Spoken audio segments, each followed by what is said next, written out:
My daughter told me, "You're not invited to my wedding. My husband thinks you're pathetic." So I quietly canceled her honeymoon, sold the house I bought her, and cut her off completely. Hello, Reddit I plus here. My name is Gabriel Mendez, I'm 57 years old, and I never thought I'd live long enough to learn that the hardest goodbyes aren't to the people who die, but to the ones who are still alive and simply stop loving you. My daughter, Luciana, was the light of my life. I raised her alone after her mother walked out when she was 5. She said she wanted to find herself, but all I ever found were the pieces she left behind. A child who cried herself to sleep, and a man who had to learn how to braid hair before work. I worked construction by day and fixed cars in my brother's garage at night. I didn't have much, but I gave Luciana everything I could. Her piano lessons, her school uniforms, her first phone.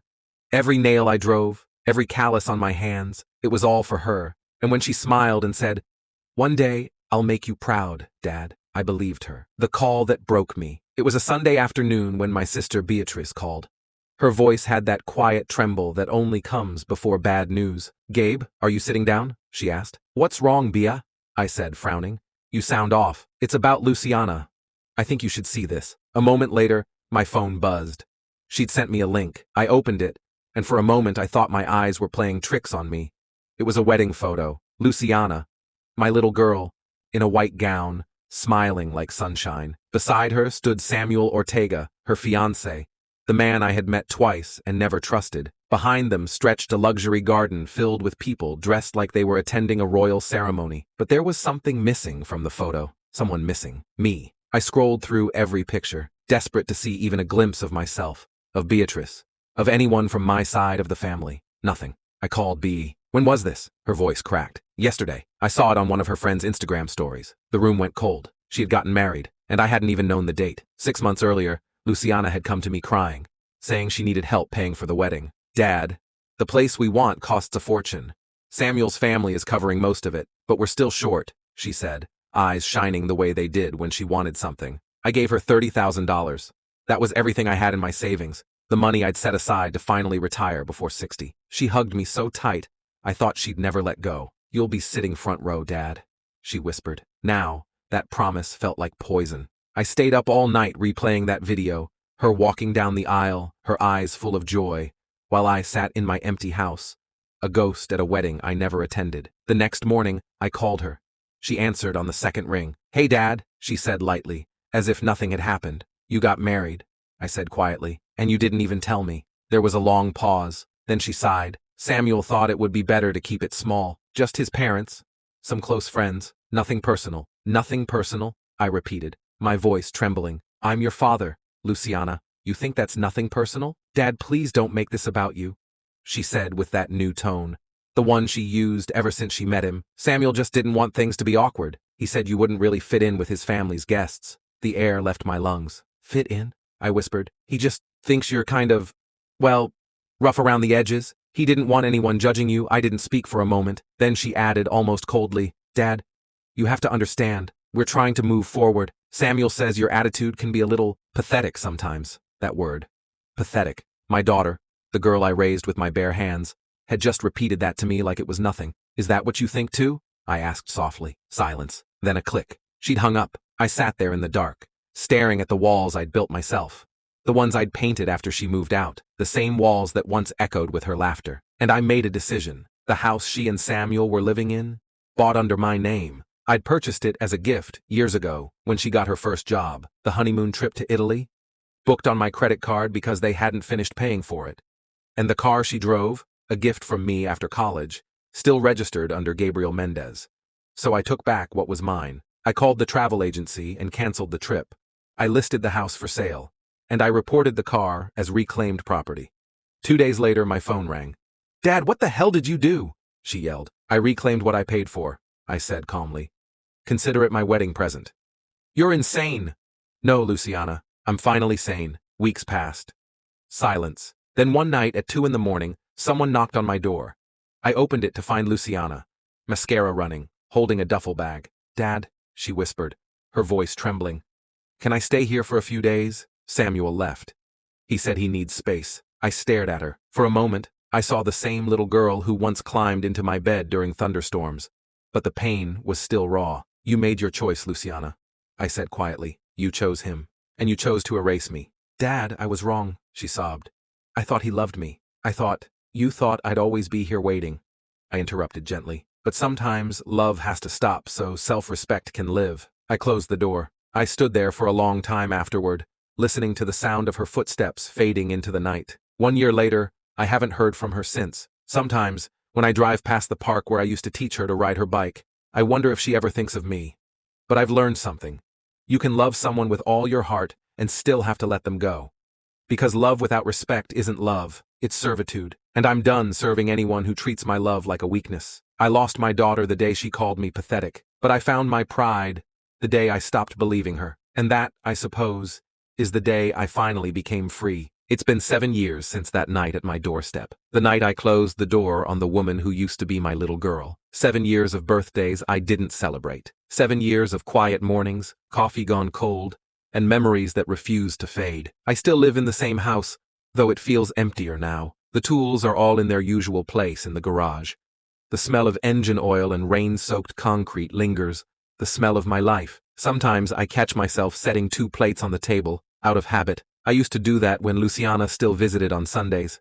We'd sit by the window, eating her favorite dish, arroz con pollo, and she'd tell me about her dreams, her plans, her life. Now, the only sound that fills this place is the clock ticking on the wall. Tick, tock, like it's counting the distance between us. The unexpected letter. It was a Tuesday afternoon when the letter came. Not a call, not a message. A handwritten letter with my name on it. The handwriting shaky, but familiar. Dad, I know I'm the last person you want to hear from. I don't deserve your forgiveness, and I'm not asking for it. I just want you to know that I finally understand what you were trying to protect me from. Samuel left for good. He drained what little we had and disappeared overseas. I'm on my own now, with my daughter, your granddaughter. Her name is Alma. She's 6. She looks a lot like me, but she has your eyes. The same stubborn brown eyes that always see the truth, even when it hurts. I want her to know you, but I'll respect whatever choice you make. Love, Luciana. My hands trembled. I read that letter at least a dozen times, trying to understand what I felt. Rage, regret, love, maybe all of them. I sat there for hours, staring at her words, remembering the last time I saw her crying at my door, and the way I'd shut her out. Had I done the right thing? Or had I punished her the way the world had punished me? 3 days later, I found myself standing outside a small apartment building on the east side of Valverde. The paint was peeling, and a flickering light buzzed above the entrance. I almost turned back, but something deeper than logic, made me ring the bell. The door opened. Luciana stood there, thinner than I remembered, with dark circles under her eyes. She froze when she saw me, as if I were a ghost from a life she no longer believed existed. Dad, she whispered. For a long moment, neither of us spoke. Then, from behind her legs, a small girl peeked out. Brown curls, wide eyes, holding a stuffed bear by its arm. Alma, Luciana said softly, this is your grandfather. I felt something crack open inside me. The little girl smiled shyly and waved. Hi, Grandpa. It was the first time anyone had called me that. I didn't know whether to laugh or cry. We sat at a small kitchen table. The apartment smelled faintly of lavender and paint thinner. I noticed her hands, rougher now from work, from life. She poured coffee into mismatched mugs, her fingers trembling. You look older, she said quietly. That happens when you stop sleeping, I replied, half smiling. She nodded. I deserved that. Then silence again. Heavy, but not cruel. Just full. Finally, she spoke. Dad, I was blind. Samuel made me believe you were holding me back, that your love was a chain. He said I needed to become my own person. I thought cutting you out would make me free, but I wasn't free. I was just lost. Her voice broke. I thought money, status, his approval, all that would make me happy. But every time something good happened, I wanted to call you. And every time something bad happened, I wanted to run to you. I just couldn't face what I did. I stayed quiet. Words felt too small for something like this. When he left, she continued, I realized I had no one.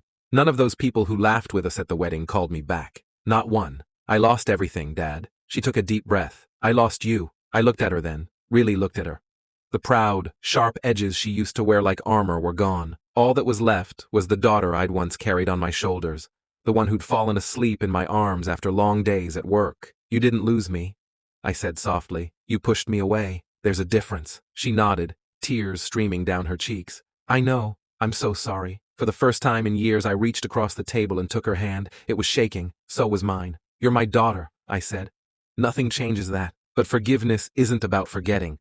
It's about rebuilding, one brick at a time." The healing weeks turned into months. Luciana got a steady job at a local bakery, and I started picking Alma up from school sometimes. She was curious, talkative, always asking about when Mommy was little. The first time she said, "Grandpa, can you come to my recital?" I almost cried. Luciana and I didn't talk much about the past anymore. The pain was still there, but it began to fade, replaced by something quieter, more fragile, but real. One evening, as we sat in her small kitchen eating dinner, she said something I'll never forget. "Dad, when Alma grows up, I want her to see what strength looks like. Not money, not status, just strength.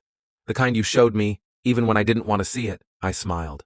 "Strength isn't about never breaking, mija. It's about building again. After you do." 2 years later, Luciana got married again, this time in a small ceremony by the sea. Just family. No spectacle. She asked me to walk her down the aisle. When I took her hand, I felt the years between us.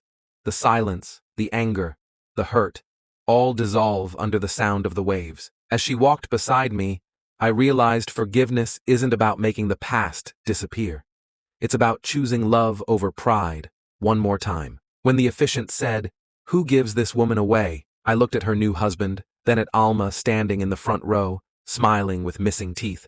And I said proudly, "Her father does." Now I see Luciana and Alma every weekend. The house doesn't feel empty anymore. The laughter that once filled it has returned, not as loud, not as frequent, but genuine. Sometimes, Luciana still apologizes for what she did. I always tell her the same thing. Don't waste your life apologizing for your worst day. Spend it proving who you've become since then. She does, every day. And when Alma curls up on my lap and asks, "Grandpa, do you love Mommy?" I tell her the truth. I always did. I just had to wait for her to remember.